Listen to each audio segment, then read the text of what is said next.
Good afternoon. On behalf of Engineers Australia, I'm delighted to welcome you all to today's webinar, Building Certainty, Dispute Avoidance in Mega Projects. My name is Megan Purdy and I'll be your host for today.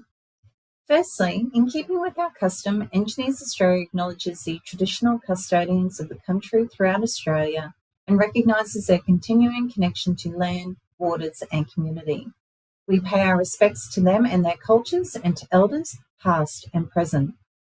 Before we get started, I'd like to acknowledge that today's webinar is being hosted with Engineers Australia's industry partner, Connell Griffin. Connell Griffin is a specialist Australian-owned infrastructure advisory firm. They support clients across the entire project life cycle, from project development through to procurement, delivery, operate and dispute avoidance and resolution.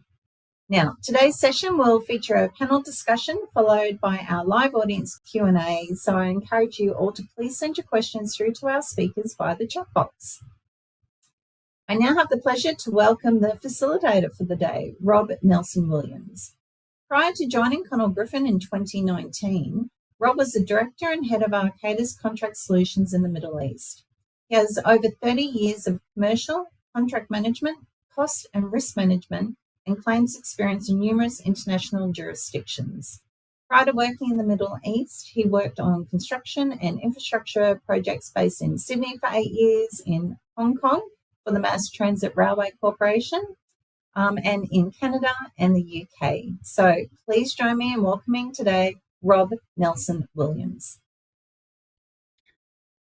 Thank you, Megan, for your introduction, and good afternoon to everyone dialing into this Engineers Australia Industry Partnership panel discussion, Building Certainty, Dispute Avoidance in Mega Projects. My name is Rob Nelson-Williams. I'm a director at Connell Griffin, and I'm moderating this Engineers Australia panel discussion on dispute avoidance in mega projects. We all know that mega projects are high stakes, complex undertakings where delays, budget pressures, and competing stakeholder interests often create fertile ground for disputes. Yet many conflicts can be anticipated and avoided through proactive planning, transparent communication, and collaborative contract management. Today's panel will explore why embedding dispute avoidance strategies early in the project lifecycle is essential to delivering mega projects on time, on budget, and with minimal disruption.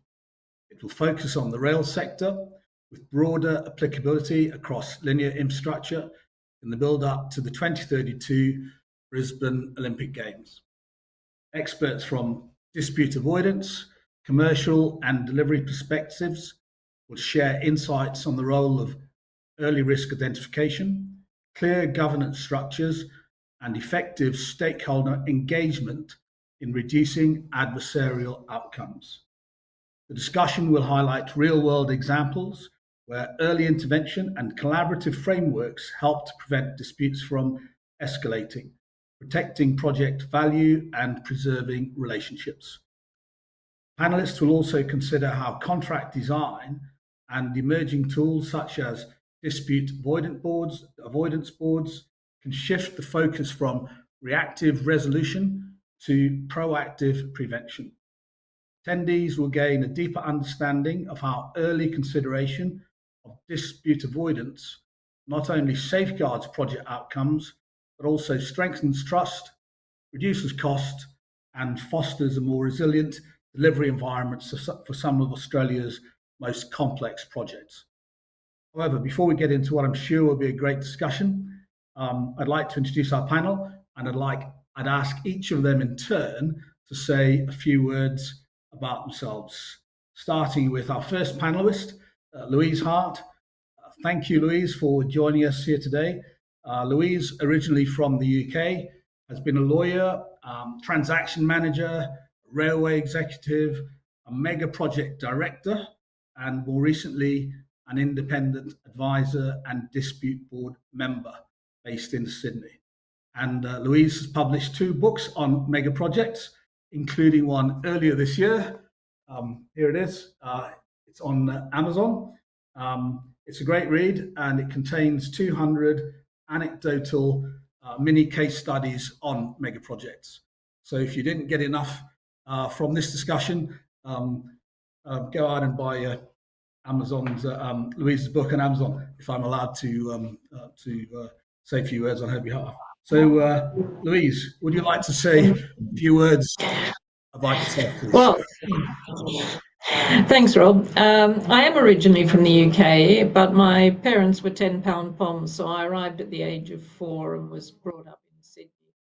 Then as a young lawyer, I decided to do the work in London for a couple of years thing and ended up staying for 15, during which time I gave up being a lawyer and moved over to working on the front end of big railway projects, Channel Tunnel Rail Link and others. Then back to Sydney to buy a few $1 billion worth of rolling stock for Railcorp, as it then was, some other projects. And about 10 years ago, I went out on my own, and now I work on mega projects in various capacities, mostly gateway reviews, dispute resolution, and general advisory. And I write books, thank you for the mention, available anywhere, not just on Amazon, anywhere online. And I post on LinkedIn, always open to new connections. So thank you, Rob. Thank you, Louise. Second panelist is Dan Ripka. Dan is a senior advisor at Conwell Griffin in Brisbane. Thank you, Dan, for joining us here today. Dan, would you like to say a few words about yourself? Thanks, Rob. So I'm a civil engineer with a certificate in applied law, as well as being an accredited mediator of Australia.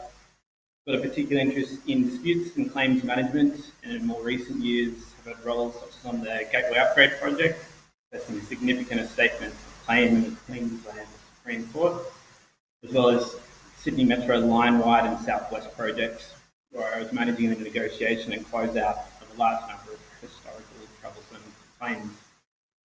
With the first half of my career being in site-based engineering roles, and then following that, commercial manager on the delivery of projects, and then also as a commercial analyst on the tail end, the more litigation side of things.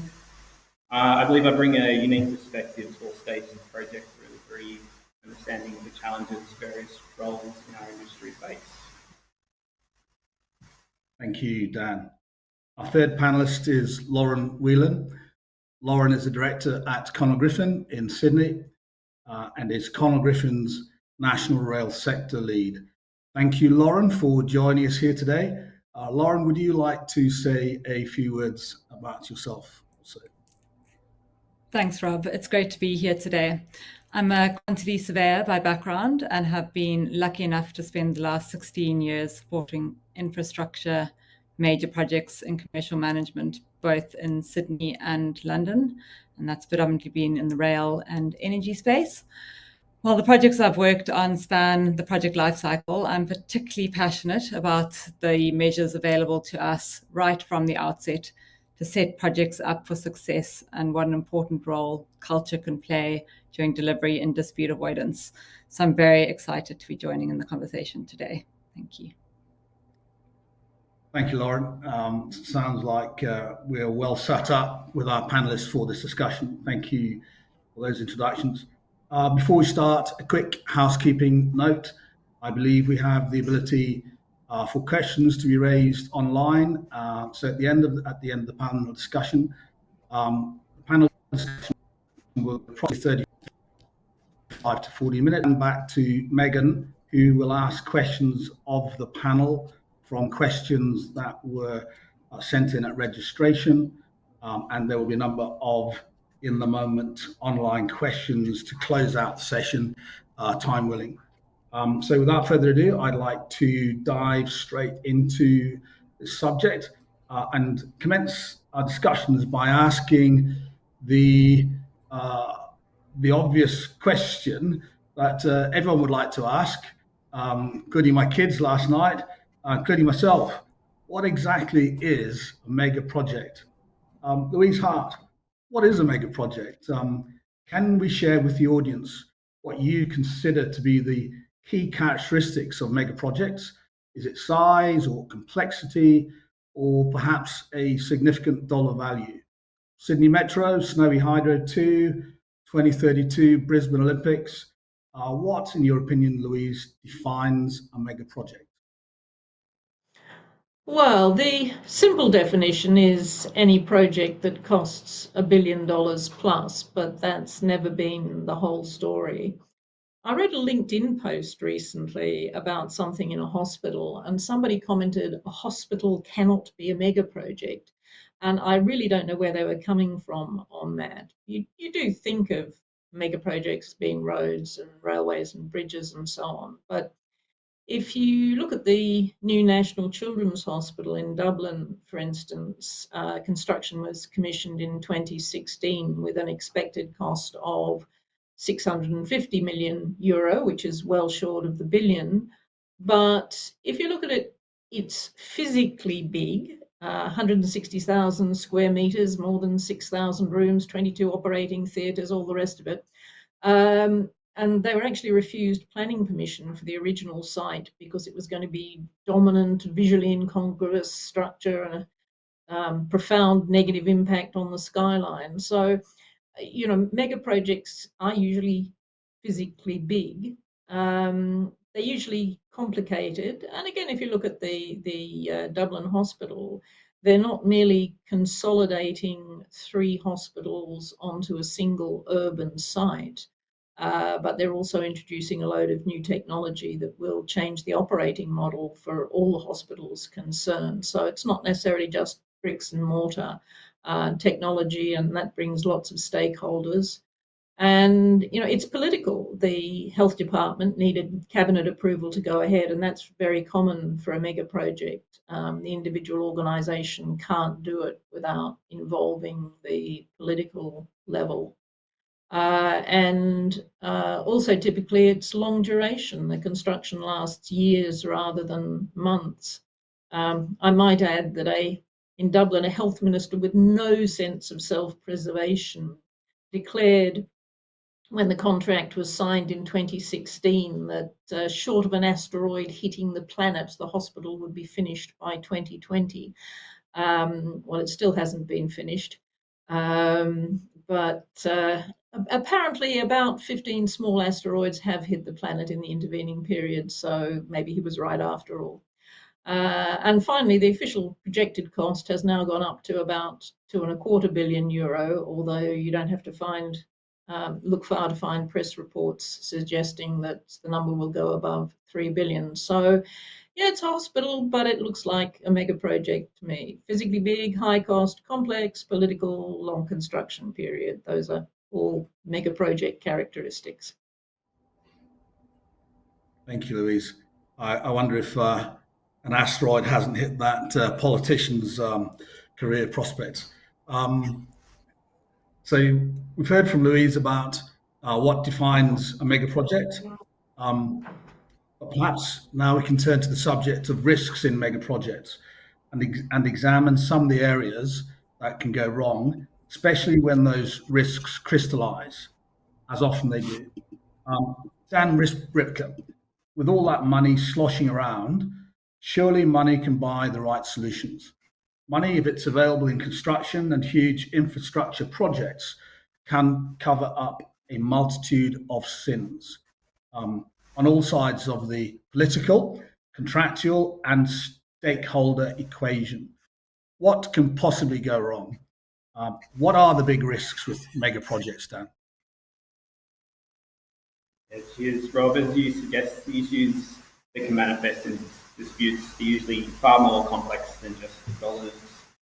I've commonly seen poorly or inadequately defined scope or design changes, inadequate risk allocations such as ground conditions that may have been able to be allowed for, cultural and governance issues, cash flow and payment disputes, conflicting expectations as to outcomes, such as the extent of integration or collaboration required with a stakeholder, particularly on mega projects. You see this one. Underestimation of risks, and perhaps most importantly, poor communication or adversarial positioning. And this is one I could definitely go on for days about, so I'll hand it back on. Thanks, Dan.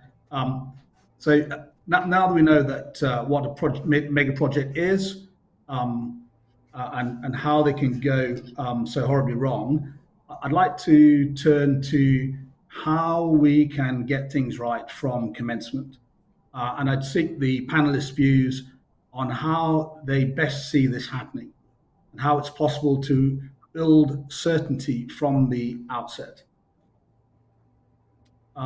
Lauren, so with all the things that might go wrong with mega projects, as we heard from Dan, and according to Dan, there are a lot. How, in your opinion, Lauren, do we go about getting this right? The number of wrongs and traps for young and old players seem almost overwhelming. How do we get it right from the start, Lauren? What are the foundational principles that enable us to build certainty of project outcomes into mega projects? Thanks, Rob. Dan touched on this, but I really do think that one of the most important foundations for building certainty on mega projects is investing the time upfront to get real clarity, both in terms of scope and of risk allocation. If we don't know exactly what we're delivering and who is responsible for what, then everything else becomes a lot harder than it needs to be.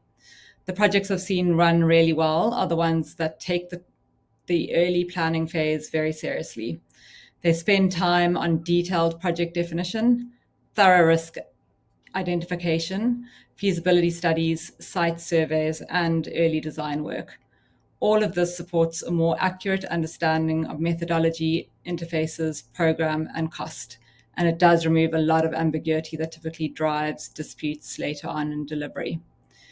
Early and genuine engagement across the full range of stakeholders, and ideally the market, before finalizing risk positions is another key part of getting it right. It not only speeds up contract close, but also ensures the risk allocation is both unambiguous and appropriate. Conversely, when this doesn't happen, you often see that projects really start on the back foot.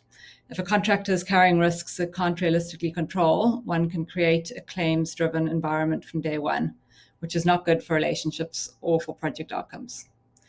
So for me, certainty really starts with disciplined early definition and fair, transparent commercial structuring. If we get those fundamentals right, I think we dramatically reduce the likelihood of disputes emerging later. So discipline, early definition, fair and transparent commercial structuring. That almost sounds like a recipe for success, Lauren. Louise, we've heard what Lauren has to say about getting things right from the start, prevention beating or perhaps prevention being the cure. In your considerable experience, what do you think is the biggest mistake or the biggest mistakes that mega projects can make at inception? If it's to go wrong, what will most likely make it go wrong at and from the outset in your experience? Okay, well, there are loads of possible big mistakes. The thing about the beginning is that that's where nearly all of them are made. Project after project, the thing that ends up destroying the budget and schedule was already there the day the contract was signed. Sydney Light Rail, they knew relocation of the utilities was a massive issue because it always is on light rail. Do you do more work up front to reduce the risk, or do you sign the contract before the election? You know, they signed the contract before the election. Edinburgh Tramlink, they decided they were going to deal with their utilities relocation issue by getting it all done before letting the tram contract, which was actually a perfectly good strategy, but it ended up taking too long, so they just went ahead and awarded the tram contract anyway without making special provision for the utilities problem, so just setting themselves up for failure. Snowy Hydro, a lot of engineers here today. Is there anyone out there who thinks Snowy did enough geotech before pressing the go button? Well, Scottish Ferry fiasco, they asked the operator which bidder had the best technical solution and then gave a higher score to a different bidder, which has since conclusively demonstrated it wasn't up to the job. because it was the last shipbuilder in Glasgow and the government didn't want to see it go out of business. You know, there are so many possible mistakes you can make. And I'm not going to name any one of them as being the most important, but I do say that you look at the projects and the ones that go wrong, the seeds of failure were there on the day they signed the contract, every time. Thank you, Louise. There seems to be considerable political inflection here in a number of your responses, and I also notice a bit of a common Scottish Australian theme to your projects that go ahead for political reasons rather than common sense reasons. So, Louise, given what you've had to say about mega projects that have made huge mistakes, um, how do we fix that, in your opinion? Okay, well, actually, just before I answer that, I would say that you ask why I refer to Scotland and Australia and so on. And the answer is that these countries write their public inquiry documents in English. So I get to read about what goes wrong in some depth. Whereas I assure you that every country does exactly the same. They just don't necessarily admit it, A, at all, or B, in English. So. But how do you fix it? Some of that, I think, Lauren is absolutely right. Some of fixing it is just about doing more work up front. Development of the design, development of the contract, understanding the risk. The more you do up front, the better, frankly. But I do think also that one of the most important things is learning from previous projects. If you look at the London Underground Metronet PPP, for instance, which was signed back in 2003, 4 of the 5 consortium members set themselves up with sweetheart subcontracts and took shameless advantage. It's thought they threatened the PPP chairman with litigation when he tried to award some of the work to contractors offering a better deal. They didn't care. They were trashing the equity in the PPP because they were making a mint from the subcontracts. And of course, the PPP went spectacularly bust, leaving the UK government to pick up the pieces. But that was 20 years ago, and there's no way it would happen now on a PPP. The key subcontracts are always signed up at the same time as all the rest of the PPP contract documentation, and all the lawyers know you need to ensure the PPP's obligations are back down to the subcontractors. That lesson has been learned. But there are plenty of lessons out there that just get ignored.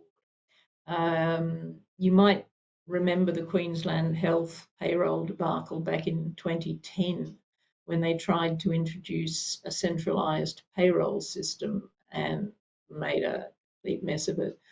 They got a number of things wrong with the procurement process, but the real problem was the complexity of the payroll obligations.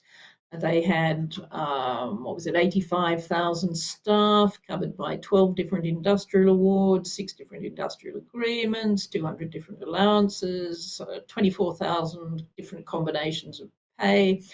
And when they went live with the new system, it was a catastrophic failure. Thousands of staff got the wrong amount or nothing at all. And it took them months to develop a functioning system. They had to employ about 400 extra payroll staff to make it work. And this for a system that was supposed to save money. And not surprisingly, the Queensland Auditor General produced a report saying, do not do this. And specifically recommended that if any agency wants to introduce a new payroll system, they should simplify the award structures prior to implementation to remove complexities. But next thing you know, the ACT tries to introduce a new payroll system and totally ignores the Queensland experience. Their situation was arguably even worse: 18 separate enterprise agreements, 13 remuneration directives, and 11,000 leave rules, and I don't know what else. They spent about $80 million and then just had to abandon it. And the lesson was there to be learned, and they just didn't. You know, no contract, no procurement process is ever perfect, but I think you need to be really honest up front and say, what have we got to deal with here that is not ideal? That maybe we wouldn't have if our hand wasn't being forced by something external to the project. And, then it's as Daniel says, you've got to look at it and say, what can we do to mitigate the risks that this is going to bring? So, yeah. Thank you, Louise. So, on honesty up front, let's start with the honest truth, and let's go from there. So, thanks to Louise, we've identified some positive examples of good behaviours or good starts for mega projects. So, Dan, would it be fair to say that addition, clarity and balance in risk allocation would help go some way to getting the blueprint right for success in mega projects at commencement? And if so, how can clarity and balance in risk allocation reduce the potential for misalignment and for claims downstream?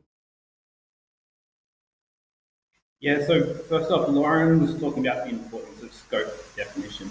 Once the scope is clear and appropriately allocated, we can look at balancing risk.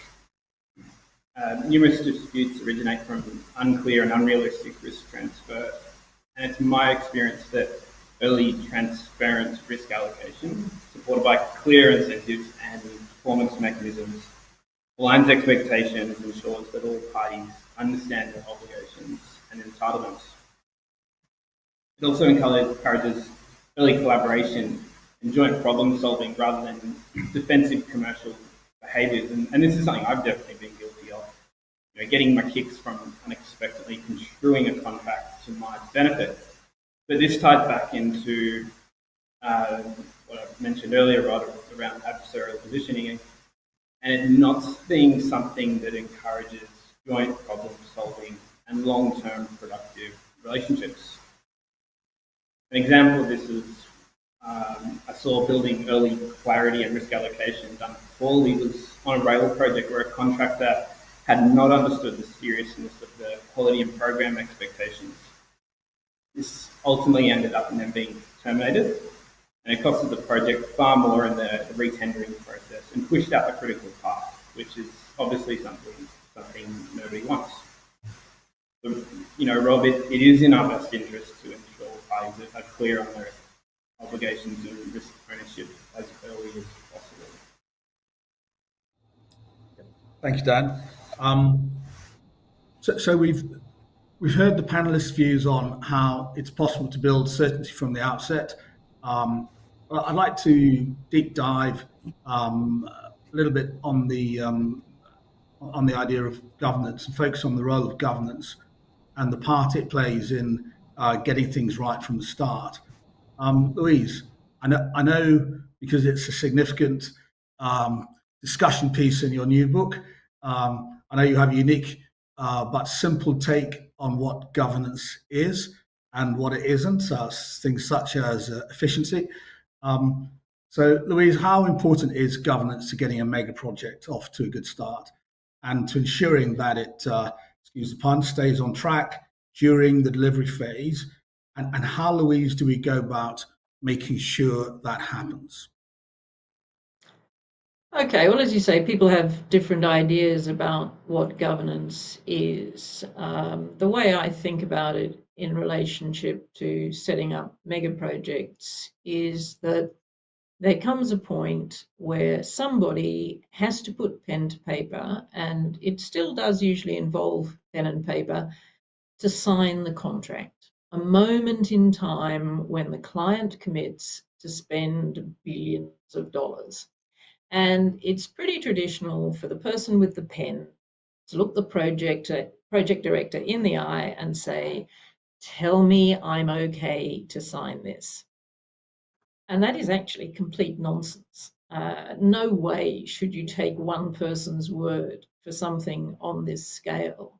The trustworthy can be mistaken and the untrustworthy are bound to cause trouble. So the role of governance is to fill that gap. Have all the bases been covered? Have all the backsides been covered? Governance is how you know. There is an overlap with management, but essentially management is about doing stuff and governance is checking that stuff has been done. And there are two elements of governance, and they're both critical to the project.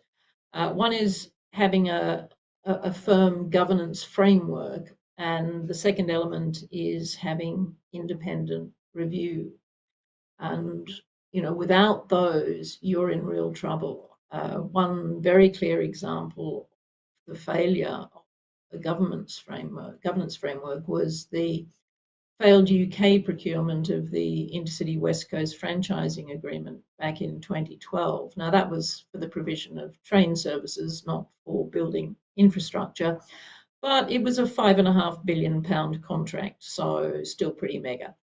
The thing that killed the procurement was that they decided to make the bidders put up a subordinated loan facility from the holding companies. That was so that the holding companies couldn't just walk away if the contractor got into trouble. But the amount would differ depending on various risk factors. And they decided to calculate the amount using a financial model that simply wasn't fit for purpose. And then they didn't like the output, so they changed it arbitrarily that didn't follow the guidelines issued to bidders. And, when you look at the governance framework, the internal auditors produced a nice little map of framework, but it wasn't followed. There was supposed to be an SRO, senior responsible officer, but there was a period of about 5 months when there wasn't one and nobody noticed. And it was during those months that the decision to use the defective financial model emerged. And I say emerged because no one ever admitted to it. The committee that was supposed to provide assurance failed to meet. And when it finally did meet, it made decisions about the loan facility amounts, which were not only rubbish decisions, but were outside its remit. Contract award decision, £5.5 billion. The contract award decision never went to the board. Admittedly, it was only an advisory board, but it never went to the full executive either. The governance was just nowhere. And it all went horribly wrong. The losing bidder complained, was ignored, finally sued, and the contract had to be cancelled. It cost about 40 million in compensation to the bidders, more millions for the litigation, more millions for the public inquiries. Nightmare, totally down to poor governance. And the other side of governance is independent review. Really necessary. It's so easy on these projects to get too close to everything, and you need someone from outside coming in now and again to take a look and just confirm that you haven't gone completely haywire. A very good example of failure there was the Edinburgh Airport tramlink project that I mentioned earlier. The key funder was the City of Edinburgh Council, and the agency handling the procurement was called TIE. TIE had been set up to do infrastructure projects, but for various reasons, all of its other projects had fallen away. It didn't seem to occur to anyone at the time, but since TIE would cease to exist if this project didn't go ahead, everyone at TIE had a vested interest in making the tram project happen, and in making sure that, or not making sure that the council was fully apprised of the true cost and risk. They were actually so blatant about it that the subsequent inquiry included a recommendation that the government should introduce a specific offence, a criminal offence for misleading funders of infrastructure projects. But there was no external review. The City of Edinburgh Council just took Ty's word for it, and not a good idea. Not a good idea. The whole project was 3 years late, way over budget, and a couple of kilometres short of the originally intended destination. So, governance really matters. Thank you, Louise. Some very useful points there about frameworks, independent reviews. It almost sounds as if that £5.5 billion that must be your leading candidate for the maybe the worst Scottish example of mega projects going wrong. So, just like to turn to Lauren, so Lauren, coming from a commercial background, as one might expect from a Conal Griffin director, I know you very much see governance through a commercial lens. Would you like to share some of your thoughts on the benefits of good governance, as well as some likely proactive commercial strategies to help ensure and protect project value? For example, Lauren, how does strong commercial governance help identify and address emerging risks before they escalate into disputes? Thanks, Rob. Yes, from a commercial perspective, good governance is critical, and as Louise emphasised, it does need to be consistently implemented. And I think if it is consistently implemented, it can become a key dispute avoidance tool. Good governance allows us to deal with issues while they're still manageable, rather than when they've escalated into formal disputes. And when it's set up well, it really does create clear reporting, clear escalation pathways, and it can result in the right people being empowered to make decisions quickly. That visibility and ability to intervene I think, is essential on mega projects. It also means that there is a good understanding of what's changing commercially across the program, which I think is particularly helpful in the rail context where we have multiple interfacing packages. So good governance allows us to address issues in a coordinated way and avoids individual packages making decisions in silos, which is never a good idea. Similarly, regular health checks and risk reviews are also a big part of commercial governance. In my experience, they keep everyone aligned and accountable and can create a consistent cadence of oversight where issues are brought to the table early and discussed openly, and issues can be resolved before turning contentious. So for me, Rob, good governance is a proactive commercial strategy. It really does protect project value by making sure that we're ahead of emerging risks and not chasing them after the fact. Thank you, Lauren. So turning our minds away from setting up for success, I'd like to focus a little bit on collaboration, the zeitgeist of the modern construction world, and how collaboration builds resilience. So far, we've talked about how prevention beats resolution, proactive strategies protect value. But now I'd like to turn the discussion towards whether or not, in the opinion of the panelists, collaboration does actually build resilience, and if so, how that might be so, and whether or not the panelists share a belief that open communication, clear governance, and shared accountability, i.e. collaboration, reduce conflict and strengthen delivery outcomes on mega projects.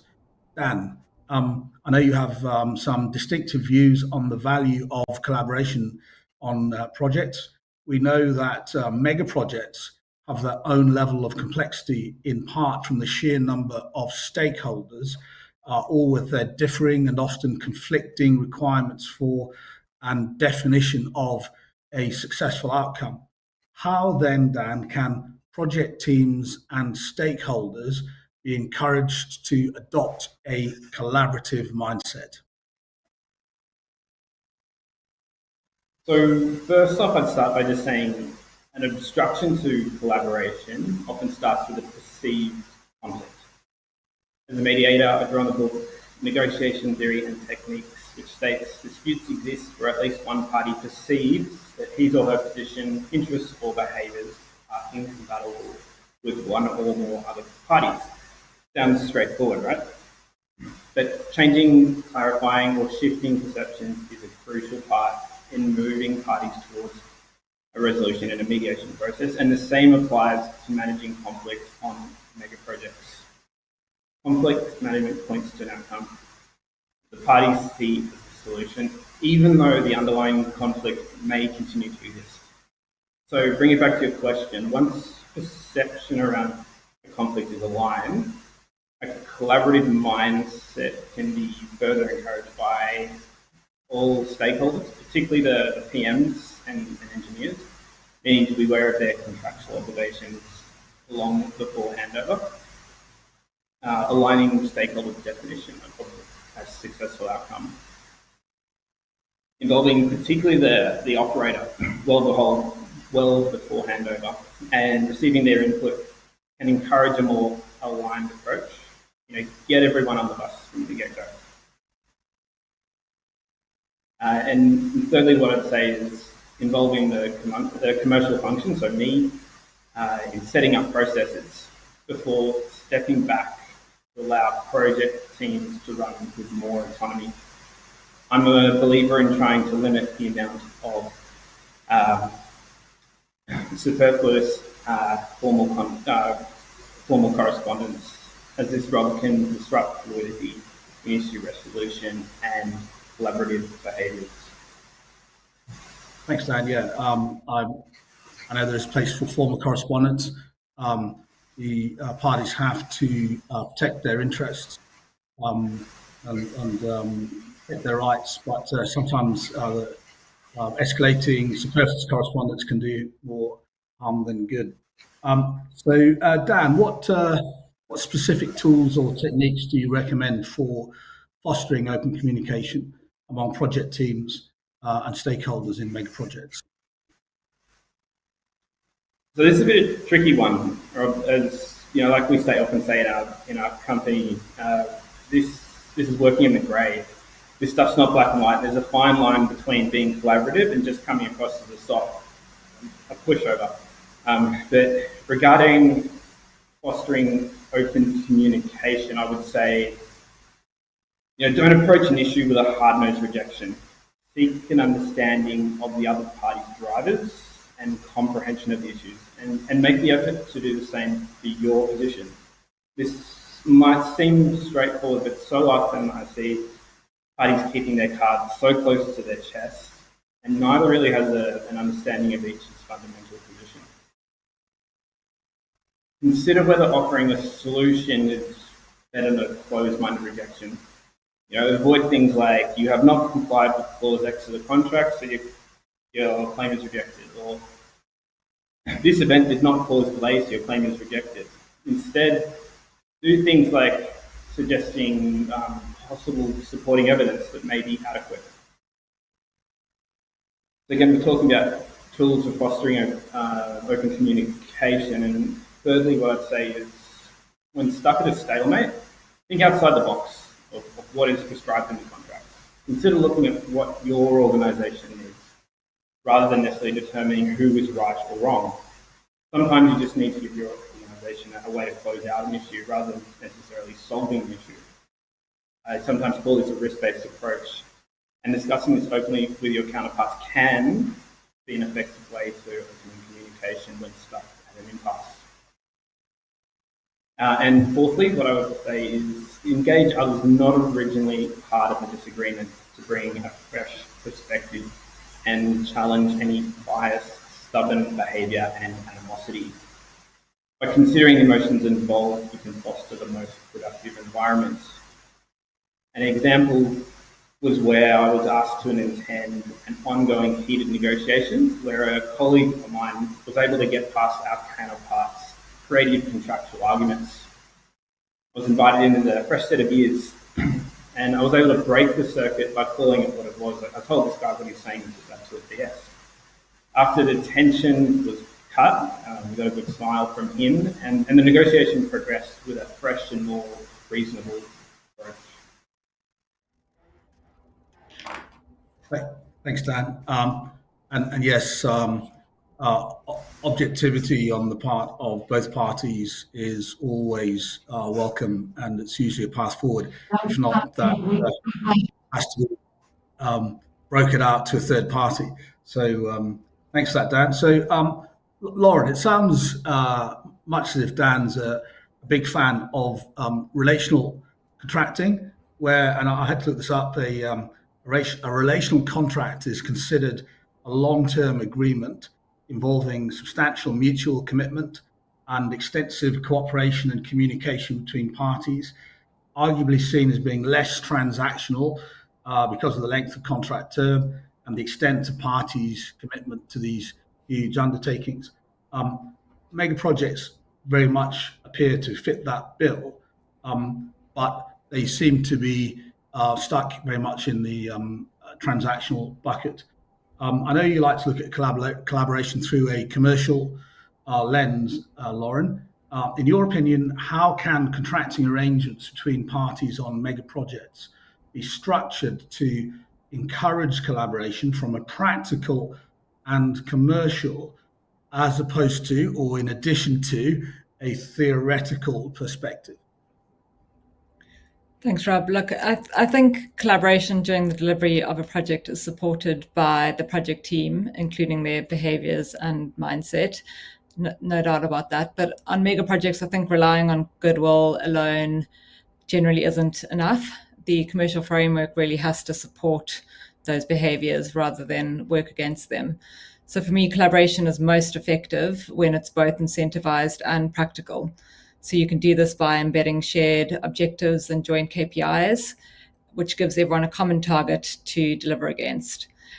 Early contractor involvement is another big enabler. Bringing key delivery partners in early helps align expectations, de-risk scope, and builds the relationship before major pressure points arrive. Importantly, collaboration isn't exclusive to one contract type either. So even in hard dollar contracts, you can still embed mechanisms that encourage collaboration and cooperative behaviors, including shared governance and clear escalation pathways. I think if we think ahead to Brisbane 2032, the stakes will be even higher. So the scale, the public visibility, and the immovable deadline mean that the delivery environment really needs partners who can work together and work quickly and transparently. So structuring our contracts to enable that, so that collaboration is supported commercially and culturally, I think will be essential to delivering the games and bring the program with confidence. Thank you, Lauren. I was at a Fin Review Infrastructure Summit conference last week, and John Davis of the ACA was saying something very much along those lines about collaborative behaviours for the Olympic Games because of the hard end, and otherwise we weren't going to get there in time. So, Lauren, is there a way in your collaborative yet commercial world of contracting for project leaders on mega projects to measure or demonstrate the commercial value of collaboration in real terms? That is, with regards to improved outcomes with respect to time and cost. Absolutely. I think collaboration can and should be measured, and in mega projects, the measurement has real commercial impact. You can see it in fewer claims across the program, reduced variation, fast approvals, and on linear projects like rail, where we have multiple packages that are interdependent on one another, the benefits are even more pronounced, and a small improvement in collaboration can save significant time and cost downstream.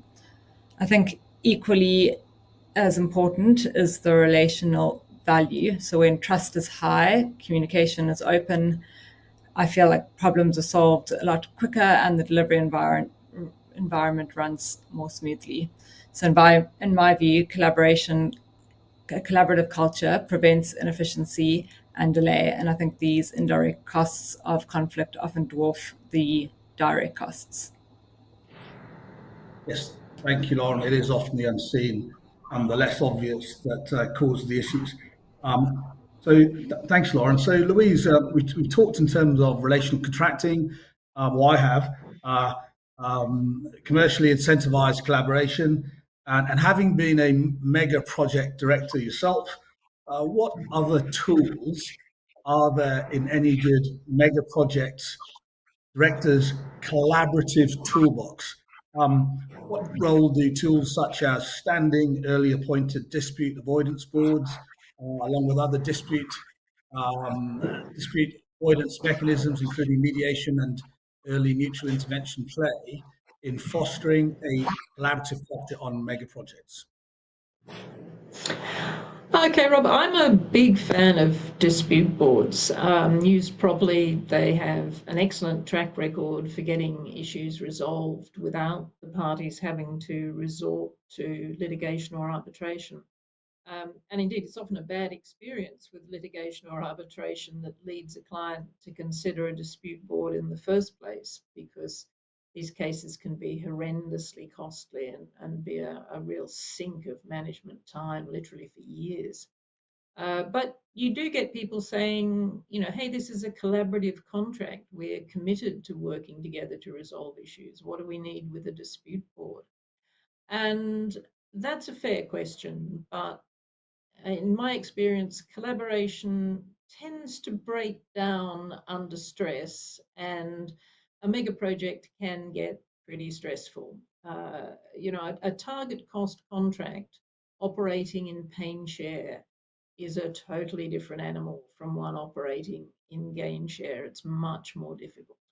When alliance contracts first became a thing, I saw project managers who had been trained in a command and control environment really struggling and frankly often failing to bring a properly collaborative approach to an alliance contract.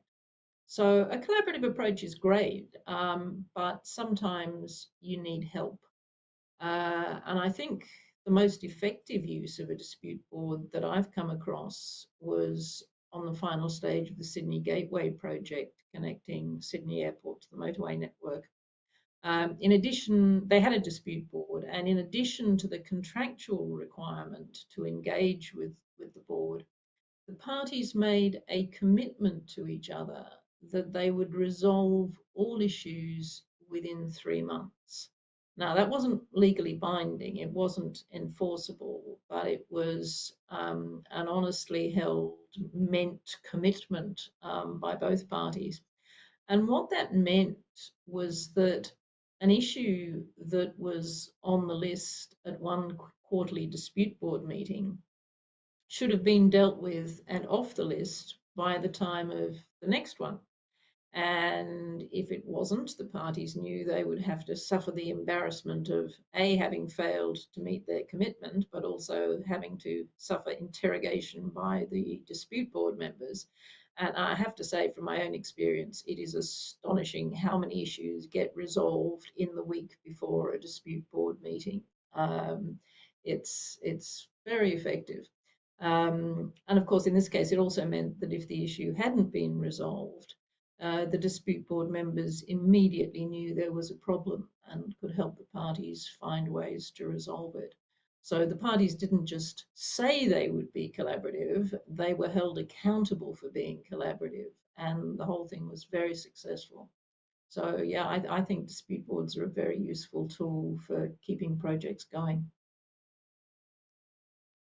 And am I right in saying that your preference would be for standing dispute board? And if I'm right in saying that's appointed before what inception of the project, not during or after things go wrong. Oh, absolutely. I mean, the whole point of a dispute avoidance board is to avoid disputes, and you do get contracts sometimes which provide that the parties don't go in front of the dispute board until somebody sends a notice saying there's a dispute, and that just completely misunderstands the purpose of a dispute board. I mean, yes, they can often have powers to resolve disputes, not always binding, um, but their whole focus is on stopping the disputes arising in the first place, which means you need to involve them when issues are just issues that are being talked about, not things that have already escalated as far as a dispute. The sooner you can sit on things and sort them out, the less they grow. Because mega projects are just so big. Something small happening at the beginning, it's the butterfly flapping its wings and creating a storm on the other side of the world. They're just so complex and interrelated that unless you really sit on all of the issues as they arise, it gets really difficult. Yes, thanks, Louise. So very difficult to head something off at the pass retrospectively. So, Louise, whilst we're on the subject of dispute avoidance strategies, in your experience, what are the most successful and effective dispute avoidance strategies you've seen employed on mega projects? Well, I go back to what we were saying earlier about how important it is to get things right at the start. When I was buying the Waratah trains for the Sydney network, it was mostly about the trains, but there were some associated civils works. One was that a number of roads in stabling yards needed to be extended because some of the old trains were 6-car trains and all of the new ones were 8-car trains. And another bit of work was converting an old freight line for use as a test track. So the question we faced was, do you give that work to the PPP contractor, wrap it in with the rest of the contract, or do you keep it in-house? And there was no technical reason to treat those two projects differently. It was basically all ordinary track work, very similar skills involved.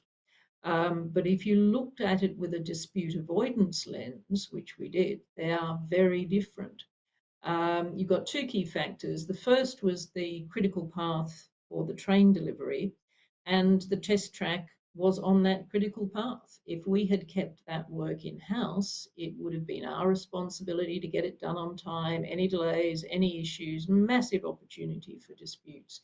Give the work to the PPP contractor and let them manage their own critical path. On the other hand, the work in the stabling yards was not on the critical path for delivery of the first trains. So the second factor came into play, which was the interface with the operating railway. The test track was literally fenced off from the railway, but the stabling yards were used every day. Doing the stabling yard works meant taking possession, rejigging the working timetable, finding a place to put the kit. All of that stuff was the daily bread and butter of the in-house team. But for the PPP contractor, it would just be a distraction and a source of disputes. So we kept that work in-house. And it would have been very easy to say, oh, it's all the same project, wrap it into the PPP contract. Or alternatively, it's all track work, let's keep it in-house, we're good at track work. But if your lodestar is let's do as much as we can to eliminate disputes, then it becomes a no-brainer to split it. And I think there's a lot you can do upfront with structuring contracts to just structure things so that the sources of dispute are just not there. And the more you can do of that, the easier it is. Thank you, Louise. Sadly, we are going to have to bring this marvellous discussion to a close. Mindful of time, I think we've gone almost up to the hour mark. So my estimating skills on time are not good. Thank goodness I'm from a QS background, not a planner. I would like to close out the discussion with some final comments from the panelists around prevention beating resolution, proactive strategies, protecting value, and how collaboration builds resilience on mega projects. So, Dan, could you give us some closing thoughts to go out with, please? Yeah, what I would say is that conflict is inevitable, yet too often people excessively focus on the conflict rather than what their end goal is. The book Dynamics of Conflict states negotiation is interaction in which people try to get their needs met by reaching an agreement with others who are trying to get their own needs met. So should your approach focus on just proving your position or more so pathways towards considering both parties' end goal? I see people focus on the former, where I believe a more collaborative approach can be far more effective in avoiding disputes and moving projects forward. Thank you, Dan. And give us some key closing thoughts for the audience. Thanks, Rob. I think the key message is that success on mega projects isn't about avoiding every challenge. It's about setting the environment up where challenges don't turn into disputes. So I know we've touched on it a few times today, but if we invest the time up front, defining scope, aligning stakeholders, embedding good governance and fair commercial principles and risk allocation, we build a commercial framework that will benefit the project from inception all the way through delivery and closeout. So, and equally important is embedding collaboration into that framework. I think this is really what drives and builds certainty and successful outcomes on mega projects. Thank you, Lauren. And Louise, by way of grand finale, what closing thoughts, prior to the questions, of course, would you like to leave the audience with? Well, I do think that one of the most important things is to learn from other projects and other people's experience. And I'm absolutely delighted to see so many people online here today doing just that. Obviously, I will be extremely gratified if you also choose to learn by buying and reading my books. But I would say reach out to people. They're usually willing to share their experiences, and it's a great thing to do. There are so many lessons to be learned. Get out there and learn them. Great, that's a great summing up. Thank you so much, panelists. Thank you for your wonderful contributions today. I'd like to hand back to Megan for some audience participation and for the panelists, and I believe I'm included in that, to field some questions from the audience. Awesome. Thank you so much, Rob, and thank you to our panel. What a great discussion. Well, Rob is correct. It's now time for our audience to get involved. So, as always, please submit your questions via the chat box, and don't forget to let me know who you are and also who your question is directed to. A big thank you to everyone who submitted questions while registering for today's webinar. What I might do is kick off with a couple of those, and then I'll move into some of those live questions that we've had come through. So the first question, I'll direct this one to you, Dan, and it's come through from Philip Spenning from Queensland. So thank you, Philip, for your question. And it is, how do we prevent one-time exceptions being treated as precedent by delivering bodies?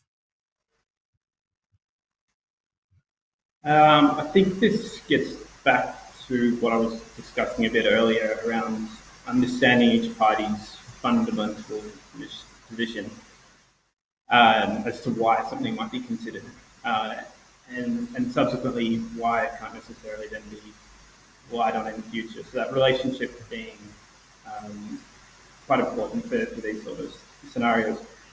So once you've sorted that out, I guess I would then absolutely say that to follow that up and using appropriate wording in your correspondence to make clear it cannot be relied on going forward, reserving your rights under contract, that sort of language. Awesome, thank you. Louise, I've got a question which came in from Aidan Thompson. Aidan is watching from Victoria. and it was around dispute resolution boards. So it was the establishment of a dispute resolution board or similar is often at the discretion of the client. What strategies are available for contractors to successfully incorporate these where the client doesn't see the value? Okay, well, you can't impose a dispute board. Both parties do have to agree. But most projects will have a market sounding process in advance of the RFP. And I would say, take the opportunity in the consultation then to say how important that sort of approach is to you. And when you bid, if the draft contract still doesn't have provision for a dispute board, well, mark it up to put it in. I think that's an entirely legitimate approach. Once the contract's been signed and the delivery phase is underway, it's a bit harder. You can try to replicate some of the things a dispute board can do for you. If you're stuck on negotiating a claim, you can suggest having a session with an external facilitator, or perhaps getting an advisory opinion from a trusted third party. But the problem always is then you have to agree on the facilitator or trusted third party, which is difficult in itself. So better to advocate for a dispute board up front if you can. Awesome, thank you. Lauren, I've got a question which has come through from Caroline Jury from New South Wales. And her question is, what should you do to recover the situation when things go wrong? Thanks, Megan. I'm assuming, Caroline, that this question is about recovering once you're already in delivery, when things have started to drift and the commercial framework maybe isn't doing you any favours. And the first thing I'd say is it's almost never too late. I mean, obviously, you'd prefer to set it up correctly from the start, but if that wasn't the case, or if early planning wasn't as strong as it could have been, you can still stabilize the project by introducing the same principles that we've been talking about just later in the life cycle. I think you can do this by establishing governance, resetting communication behavior, and importantly, by both parties acknowledging what hasn't worked and then what you're going to do to pivot from that stage. And I feel like if you do this even mid-delivery, that there's still a chance to prevent issues from turning contentious. Awesome. Thank you, Lauren. Well, Rob, I've got a question for you. So I'm going to pull you in to answer a question rather than ask one.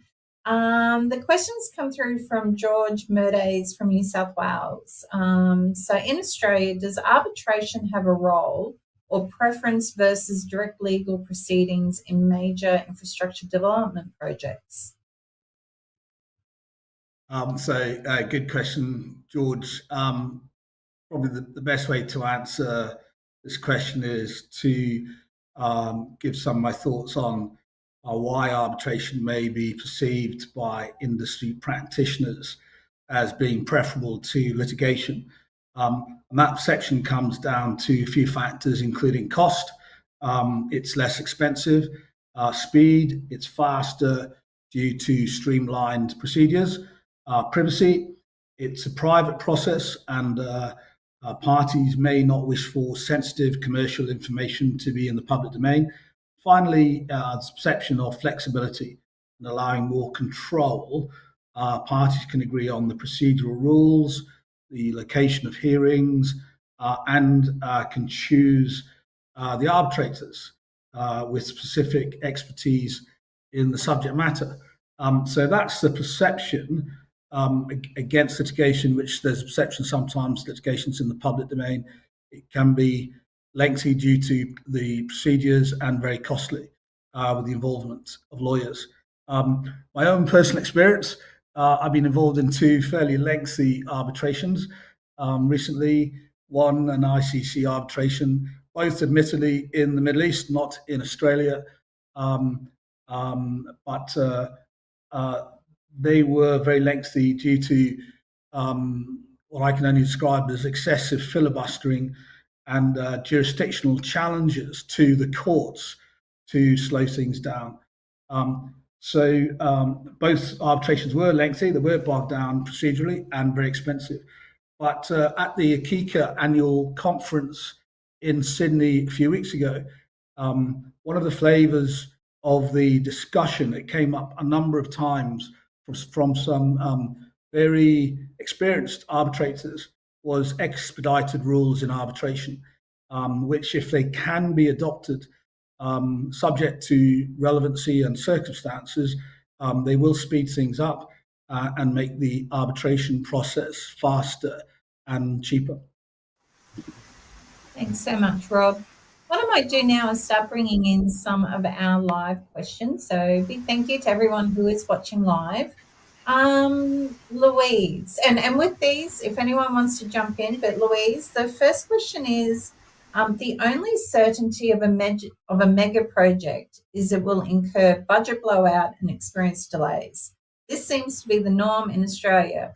Is there any study or evidence to either support or challenge this?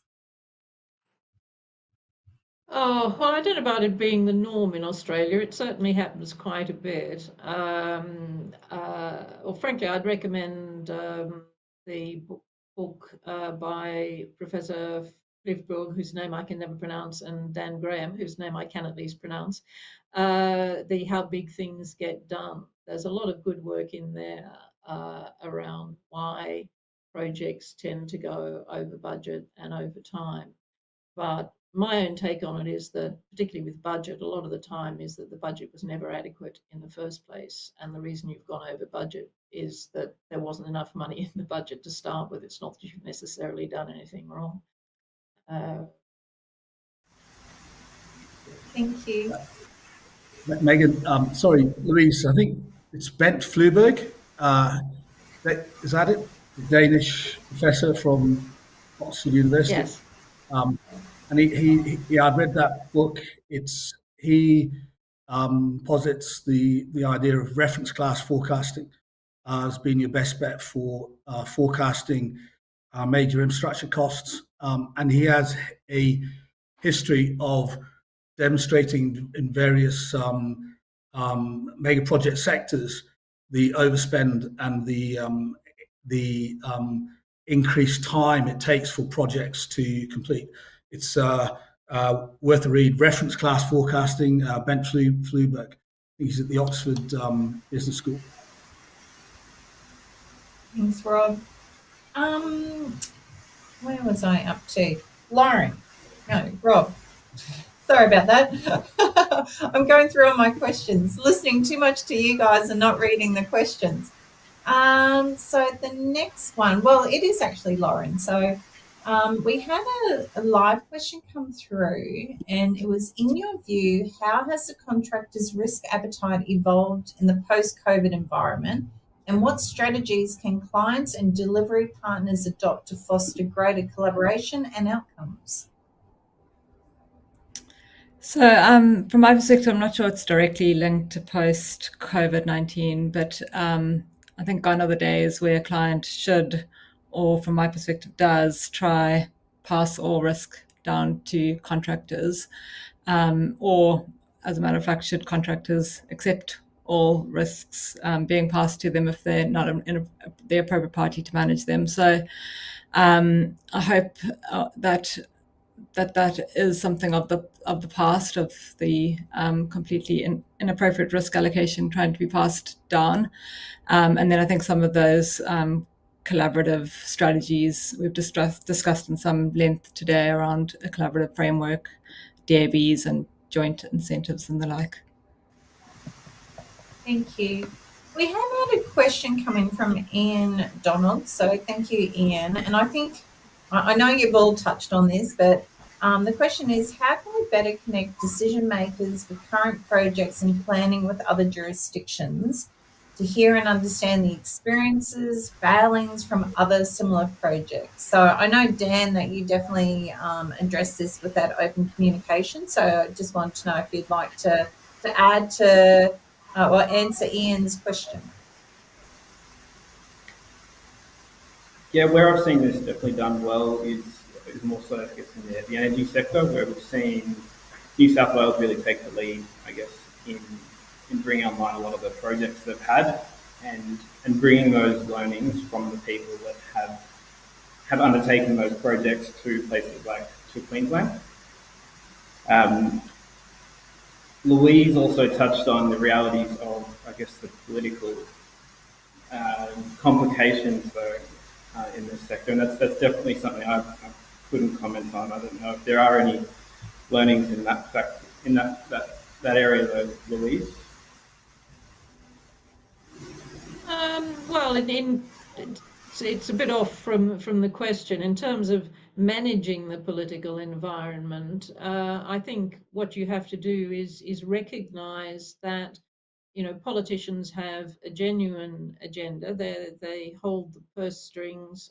They need to get re-elected, and you simply have to take that into account. I mentioned the Sydney Light Rail project earlier as maybe being a bit too quick off the mark in trying to get a project signed up before the election. But if you look at the Northwest Metro, which has now been rolled into the City and Southwest one, when that was started, it was about the same time, and they had the same pressure to get shovels in the ground before the election.